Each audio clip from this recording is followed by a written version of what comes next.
पनवेल नवी मुंबई की ताजा खबरें जानने के लिए पनवेल फास्ट को सब्सक्राइब करें और बेल आइकॉन दबा के रहे अपडेट।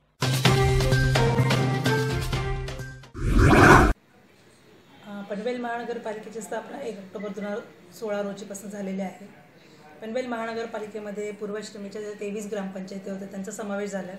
त्याचबरोबर पनवेल नगर परिषदचे जे 3 स्क्वेअर किलोमीटरचा एरिया त्याचा समावेश झाला। तर पूर्वी जे ग्रामपंचायतमध्ये आपले 384 कामगार काम करत होते, तर त्यांचा समावेशनाचा प्रश्न हा गेल्या 2 वर्षापासून निलंबित होता आणि त्याचा जो विषय आहे तो कोकण विभागीय आयुक्त यांच्याकडे होता आणि बरेच दिवसापासून हा प्रश्न प्रलंबित होता। तर आपले म्युनिसिपल एम्प्लॉईज जी संघटना आहे तेही यासाठी कार्य करत होती आणि आम्ही स्वतः सर्व नगरसेवक, आमचे गटनेते, त्याचबरोबर आमदार प्रशांतराव ठाकूर हेही प्रयत्न करत होते आणि गेल्या 2 वर्षाच्या प्रयत्नानंतर आज आपल्याला यश आलेलं आहे की हे जे सर्व कामगार आहेत ग्रामपंचायतीचे त्यापैकी 384 पैकी 320 कामगार यांचं समावेशन पनवेल महानगरपालिकेमध्ये झालेलं आहे। असा हा कालच निर्णय मंत्रिमंडळात झाला मंगळवारी आणि त्याची अंमलबजावणी आपण ही सुरू केलेली आहे। त्या सर्व कामगारांना आपण पालिकेमध्ये समावेशन करून घेत आहोत।